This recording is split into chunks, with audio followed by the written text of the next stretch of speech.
আমরা বুজুর্গ হলোর একটা মাকুলা আছে, হব্বুল ওয়াতানি মিনাল ঈমান। নিজ জন্মস্থান নিজ স্বদেশের লগে মহব্বত রাখা, এটাও একটা হলো ঈমানের একটা অংশ।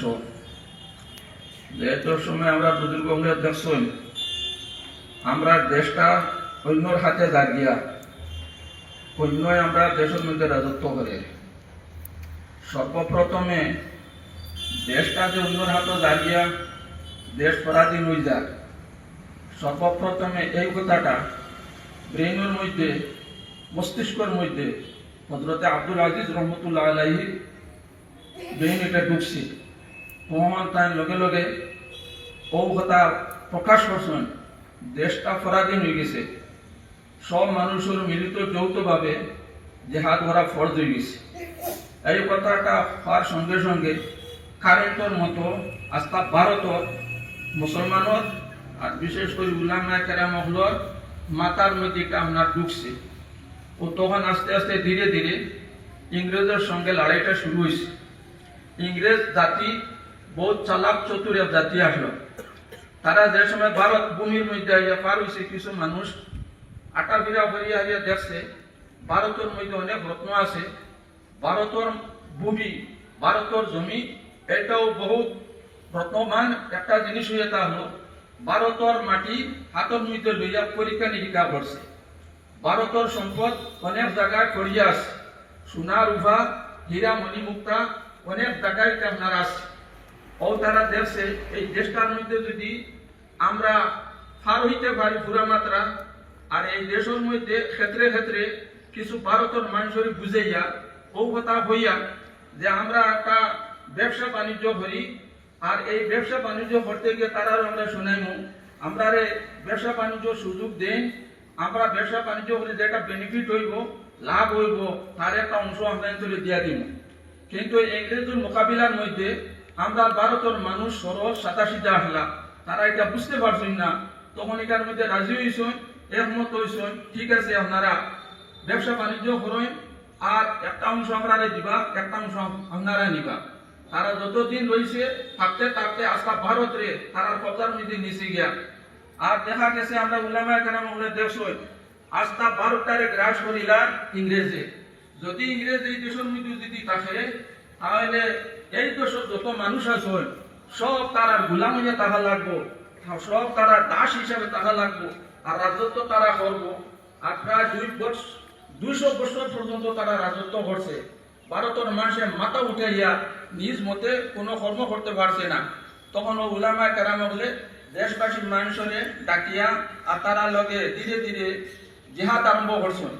এই জেহাদটা করতে গিয়া দেশটা আজাদ হয়েছে, 1-2 দিন হয়েছে না, দীর্ঘদিন লাগছে, বহুত বছরটার মধ্যে লাগছে, বহুত মানুষ কুরবানি দেওয়া লাগছে, বহুত রক্তপাত হয়েছে, গাছের মধ্যে ফাঁসি কাটে ঝুলা লাগছে, অগ্নিকুণ্ডের মধ্যে ফোড়া লাগছে, জেলখানায় যাওয়া লাগছে।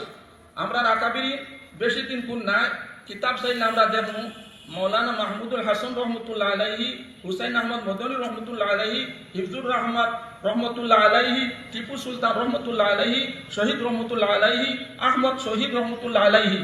ও যে আমরা বড় বড় আহমদ শহীদ, ইসমাইল শহীদ বালাকোটের ময়দানের মধ্যে এরা শহীদ হয়েছেন। এরা স্বাভাবিক মানুষ আসলা না, বহুত বড় বড় মানুষ হল আসলা, অলি হল আসলা, বহুত বিজ্ঞ মানুষ আসলা, বহুত ব্রেইনালা মানুষ আপনারা আসলা। তারা বলছেন কিছু মানুষ যদি আমরা বলিদান না দেই, আমরা মোকাবেলা যদি না করি, কাপুরুষের মতো যদি বইয়া থাকি, আমরা বীর পুরুষের মতো তারা লগে লড়াই না করলে আমরা দেশ আজাদ করা যেত না। এতে গিয়ে আমরা উলামায়ে কেরাম হলো 57,500 মানুষ শহীদ হয়েছেন। এর বাদে আরো মহাত্মা গান্ধী একটা কথা হতে ভালো লাগে, এটা চিরস্মরণীয়। মহাত্মা গান্ধীও হইলা দেশ আজাদ হওয়ার বাদে আমাদের এই দেশটা হইয়া তা হলো একটা ফুল বাগান হইয়া তা হলো। আর একটা ফুল বাগানের মধ্যে এক ধরনের ফুলের বাগানটা বন্ধ করে না, বিভিন্ন ধরনের সুগন্ধিযুক্ত বিভিন্ন ধরনের ফুলের রং, ফুলের কালার, ফুলের গন্ধ যেটা যে আছে বিভিন্ন ধরনের ফুল যদি না থাকে বাগানে তাহলে ফুলের বাগানটা সাজিয়ে উঠে না। তখন হইলা তাই আমরা এই ভারত ভূমির মধ্যে হিংসা না হইয়া সব জাতি আমরা মিলিতভাবে থাকতাম। হিন্দু মানুষ হিন্দু মানুষের তার ধর্ম পালন করে চলতে পারতো, বৌদ্ধ মানুষ যারা যে আছে বৌদ্ধ ধর্ম পালন করে চলতে পারতো, মুসলমান যারা যে আছে তারা ধর্ম নিয়ে তারা পালন করে চলতে পারতো। বড় শান্তির জন্য একটা বাক্য তাই বুঝলাম। এখনো পর্যন্ত ভারতের মানুষের সিনায় অন্তরে দিলেই কথাটা আপনার আছে। এর লাগে আমার ভাই হল বুজুর্গ হল, আমরা বুজুর্গ হলে এই যে ফাঁসি কাষ্টের মধ্যে ঝুলছেন, অগ্নিকুণ্ডের মধ্যে পড়ছেন, কারাবরণ যে পড়ছেন, এটা কিতার লাগে বললাম। দেখা গেছে ইংরেজ যদি আর দেশের মধ্যে রাজত্ব যদি হরে, এই দেশটা ভারত হিসাবে থাকতো না, এই দেশটা খ্রিস্টান বনিয়ে দিব, সব মানুষ খ্রিস্টান বনবা, সব মানুষ ইসুই ধর্ম খ্রিস্টান ধর্ম অবলম্বন মানুষে করবো, এমন সবর মধ্যে মানুষের ফেলাইব। হিন্দু মানুষ তার ধর্ম লইয়া থাকতে পারতো না, বৌদ্ধ মানুষ তার ধর্ম লইয়া থাকতে পারতো না, মুসলমান মানুষ তার ধর্ম লইয়া থাকতে পারতো না। এই কারণে মিলিত যৌথ হিসাবে তারা লোকে মোকাবিলা করিয়া, তারা লোকে লড়াই করিয়া দেশটারে আপনার আজাদ করছেন। আমরা বুজুর্গ লোক দুই জনের মাত আপনারা হইলে ইকান আশ্চর্য আপনারা হইয়া থাকবা। হুসাইন আহমদ মদনী রহমতুল্লাহ আলাইহি দারুল উলুম দেওবন্দের মধ্যে তার হদিস ছড়াইতরা, ওই সময় হুকুমতের তরফ থেকে হারিয়া পুলিশ ওলা আইসেন, আইয়া দরজার সামনে আইয়া উবাইছুন, उबलिया बोला हजरत आपको हुकूमत से ये हुकुम आया है कि आपको ले जाना है। हजरत हुसैन अहमद मदन रहमतुल्लाह वो बता कोई फिक्र की कोई बात नहीं है, गम की कोई बात नहीं है। दुनिया के लिए तो जेल खाना है, किंतु हुसैन मदनी के लिए जेल खाना तो ये तो मेहमान खाना है। हम जेल खाना में रहते रहते अगर देश आजाद हो जाए तो ये तो मेरा कामयाबी है। 19 मरतबा हजरत हुसैन मदनी रहमतुल्लाह अलैहि जेल खाना में गए। মাহমুদুল হাসান রহমতুল্লাহ শেখুল হিন্দ মাহমুদুল হাসান রহমতুল্লাহ আলাইহি 2 বছর পর্যন্ত মাতার বন্দির মধ্যে জেলের মধ্যে আপনারা আসলা। আরো তো বহুত মানুষ জ্বালানি হইয়া আছে, দিল্লির করবাজার পর্যন্ত এবার যাওয়া গেছে না, মানুষ পুরা গন্ধ, অগ্নিজ্বলার গন্ধ বার হয়েছে, মানুষের চামড়া জ্বলছে, গুষ্ঠ জ্বলছে, মানুষের বডি পর্যন্ত জ্বলছে। দেখা গেছে মানুষ জ্বলার খালি গন্ধ আর রাস্তা বাইতে আপনারা গেছেন, খোল্লা টুল্লা মারি দেখা যায় কিতা গাছের ডালের মধ্যে উলামা কেরামহলর মানে বডিটা ওখানের মধ্যে লটকাই খেরের উলম্ব করে রাখা হয়েছে, খেরের গলার মধ্যে ফাঁস লাগাই হারিয়ে রাখা হয়েছে। এতে বহুত মানুষ পর্যন্ত ইলা ফাঁসি কাষ্টের মধ্যে ঝুলছেন, অগ্নিকুণ্ডের মধ্যে ঝুলছেন আর কারাবরণ করছেন। এর বাদে দেশটা আজাদ হয়েছে। আজ আমরা তালিবুল ইলম যারা হিম্মত হইয়া থাকা লাগবো দেশের মধ্যে, কোন সময় কোনো ধাক্কা যদি কাপুরুষের মতো গরম মধ্যে বইলে খামাইতো না। আমরা রাখাবিরি নহল, আমরা নেতা হলে জেলা ইংরেজ হলে জেলা লড়াই করছেন, বুক আগে দিয়ে দিছেন, পিছনে দিয়ে গেছেন না, গুলির সামনে গেছেন, ফাঁসি কাটো জুলছেন, অগ্নিকুণ্ড থেকে বয় করছেন না, আগে দিয়ে দায়িত্ব রয়েছেন, আগে দিয়ে গিয়া গিয়া ও যাওয়ার কারণে তো আজ আমরা লাগে বাঘার সাথে হারিয়ে তৈরি করছেন। প্রত্যেক ধর্মাবলম্বী আমরা ধর্ম পালন করি হারিয়া আমরা স্বজাতি বিভিন্ন জাতি আমরা এই ভারত ভূমির মধ্যে আমরা আসি।